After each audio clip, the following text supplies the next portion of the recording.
The New York Jets are interviewing multiple different people from different franchises to bring them over as a potential bundle, including guys from the Chiefs or the Detroit Lions, and the Jets' master plan is being executed through this as they are trying to completely flip the culture around with guys who have seen winning football, had an impact on winning football, and have helped these teams get to these points, and we're going to break it all down.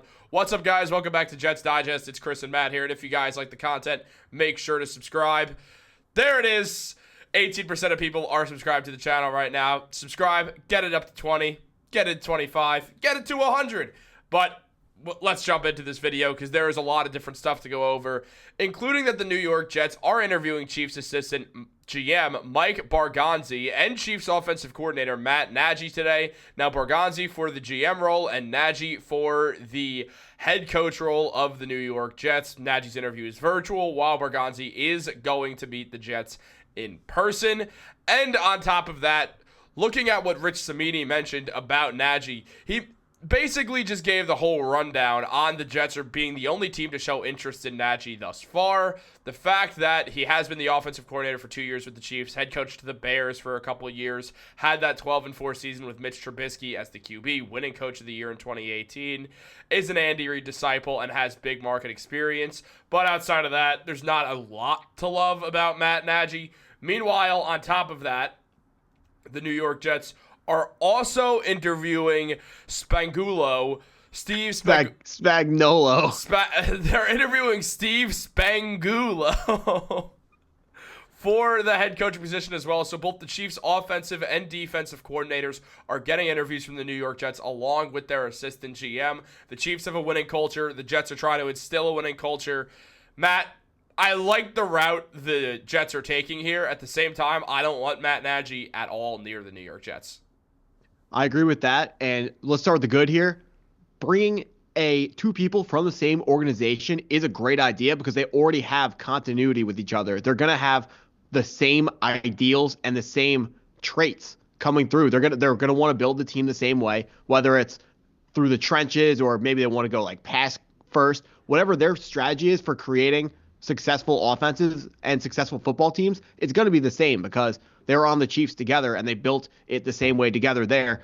Plus, they probably are already know each other pretty well. They could have connections with each other already that are built in before they even come to the Jets. So I think it's a really good idea to bring two guys from the same franchise in. Looking at who our options are here, I made it clear in a different video. Of course, don't want Matt Nagy. He was pretty horrific with the Bears. That first year, the win-loss record was good, but the defense is what was really good. And what I don't like about Matt Nagy is he doesn't call the plays for the Kansas City Chiefs. Yes, their offense is extremely successful, but it comes from Andy Reid, the offensive mastermind, that makes the whole thing go. He's the guy calling the plays for Kansas City. Matt Nagy, he's only been successful under Andy Reid. He's came out of his shadow before, and it has never gone well for him. So I don't want to see that happen again. On the flip side, Steve Spagnuolo, the defensive coordinator for the Chiefs, I think he's a defensive mastermind. I want an offensive guy and not a defensive guy. But if you're going to get a defensive guy, this guy knows ball. Like, his defense this year has been quantifiably elite. Yes, they have great players like Chris Jones and Trent McDuffie, but as a whole, there are not a ton of household names on that Chiefs defense. Yet they are holding guys under. The Chiefs have only scored over 30 points once this season, or was it never? I actually don't know what the stat was. Once or never, they've been over 30 points this season, and they went 15-2 with that stat. So that sounds like their defense is pretty good. Their defense constantly putting Patrick Mahomes in positions to win. Of course, he doesn't need it. That's not very difficult, but they do. Steve Spagnuolo, a guy who really knows what he's doing defensively. The question is he a culture builder? He's been a head coach before, so he has experience, but it didn't go amazingly well for him. So this is out of these two guys, Steve Spagnuolo would be my choice if we were limited to these guys, which we aren't. Like I said before, really like the idea of two guys from the same organization, but I'm not completely sold on the Chiefs organization as being where the two guys should come from, Chris. Yeah, I mean, it feels like as good as the Chiefs are, and it would probably be a good move to take someone from their front office. it's unclear if these are the exact moves that the Jets should be going with, at least with these two. Definitely not Matt Nagy. He's just, he's from New Jersey. That's cool. But, that doesn't help.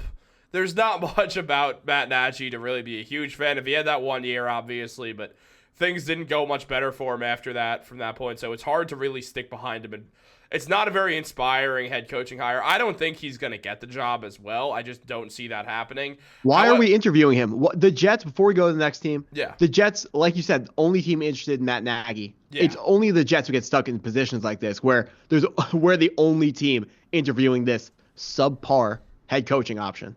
I think it's just the sheer amount of people the Jets are interviewing. There's been so many names. It's hard to keep track of at this point. But also on top of that, there is the Detroit Lions, and legendary Buckeye Chris Spielman will interview for the New York Jets GM job. Spiels is the current executive assistant to the Detroit Lions ownership and has single-handedly changed the culture of the Lions by impacting the hiring of both Brad Holmes and Dan Campbell, so he seems as qualified as ever. And also, if you could tell by the last name, who runs the 33rd team with Mike Tannenbaum? Rick Spielman, the brother of Chris Spielman. I will say right now, the fact that the Jets are looking for a complete 180 culture-wise, something the Detroit Lions were able to do, and it quickly changed everything about their franchise, I would not be shocked if this is the guy who the New York Jets hire. I honestly think, as of right now, he is the favorite. And part of the reasoning is because we both think the Jets' favorite for the head coaching job is none other than Aaron Glenn, who interviews with the New York Jets tomorrow on Thursday. It all adds up that if Glenn was to leave for the New York Jets job, which is possible, he's probably going to leave for a head coaching job, whether it's now there's 6 teams with head coaching openings, whether it's the Saints, whether it's the Jets, those two is the enormous favorites. There's now other options as well, but he played for the Jets. He also played for the Saints. So it's probably one of those two teams. And on top of that, if Chris Spielman comes in and gets hired first, you know that he's going to want to bring in Aaron Glenn as this team's head coach.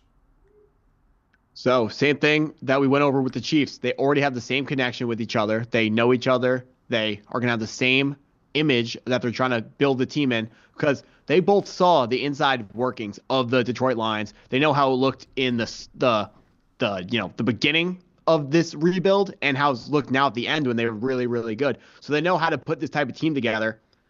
Connections here, you already went over Aaron Glenn being an ex-Jet, as well as Spielman being the brother of Rick Spielman, who is one of the top guys at the 33rd team, who is headlining the Jets front office search this offseason.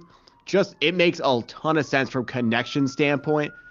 So if Woody Johnson needs just that little nudge to pick somebody, it would make a ton of sense to pick this group because these guys, all the connections in the world, and not only do they have the connections, they're qualified as well.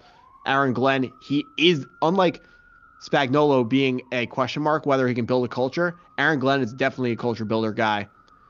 Also, the GM, the Lions, honestly, the Lions' first-round picks have been really, really, really questionable. Jahmyr Gibbs and Jack Campbell are both reaches. You can't tell me Jahmyr Gibbs was a good pick when Christian Gonzalez was still on the board. Also, however, I will give them credit. Outside the first round, they have drafted immaculately well. Brian Branch, great pick. Sam Laporta, great pick. They got a ton of other great picks. I don't need to go through them, what he's done in the past. He's not even the GM of the New York Jets yet.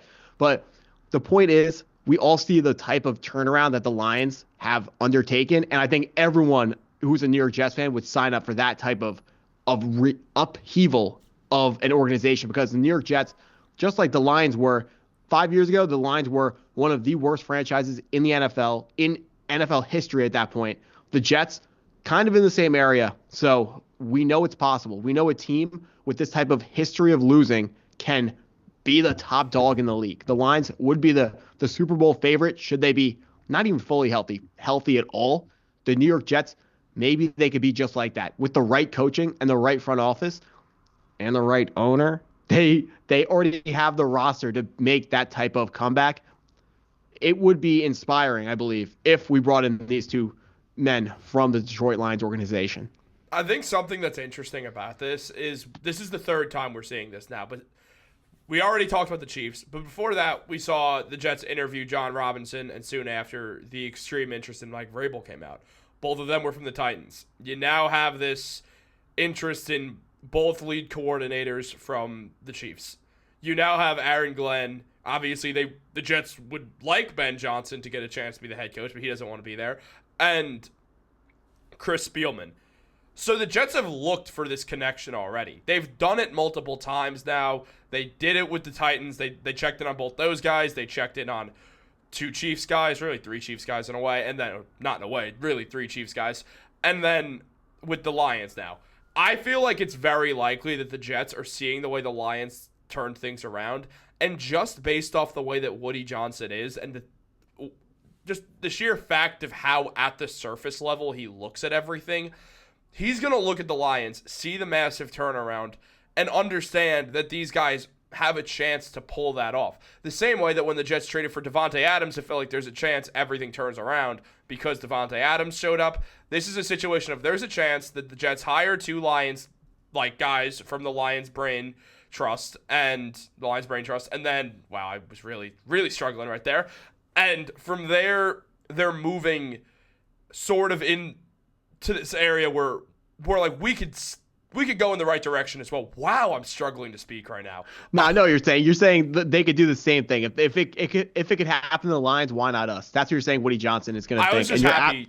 I was happy I said Woody Johnson's at the surface level. It's not like a shocking take, but it felt like an insightful take. I got proud of myself and then just ruined it all. You were too busy patting yourself on the back thinking about your good takes. I was going to say, what you're saying is completely correct.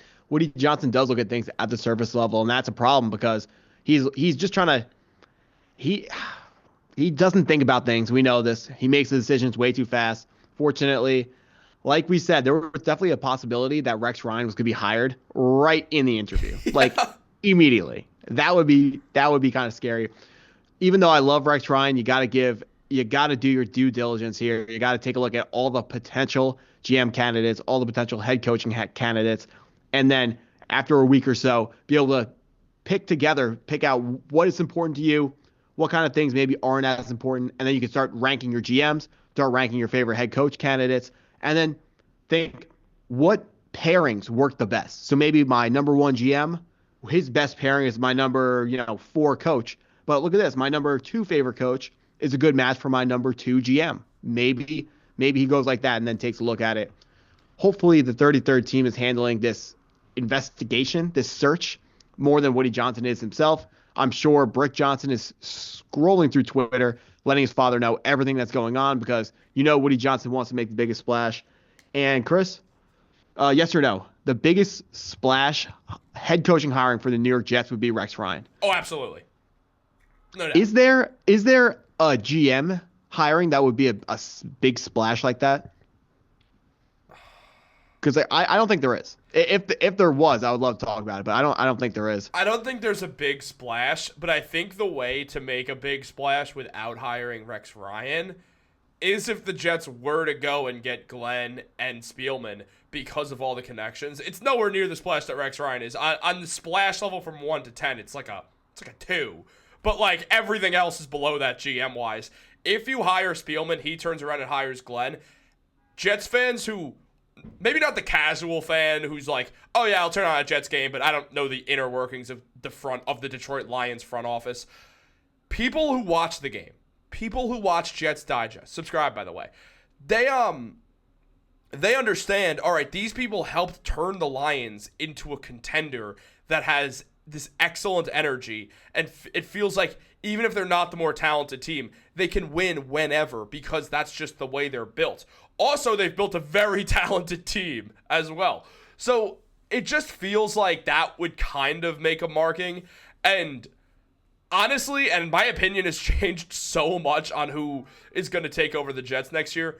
Right now, seeing Chris Spielman get the interview, knowing that he's Rick Spielman's brother, knowing that he can bring in Aaron Glenn, someone the Jets love, it feels like sort of a perfect storm for there to be the Spielman-Glenn next coming of the Jets. Yeah, because Spielman, not only is he an assistant GM, he's also a brother. So he is a brother. He's gonna be high. He's gonna be high on the list of GM candidates coming up here. Hopefully he doesn't walk into the coaching or into the office and they're like, all right, here's how you get the job. Name 5 brothers. he's gotta hope that's not what happens, and hope that he could name 5 brothers, but that might just lead to, all right, 5 brothers, good for you. Get out of here anyway.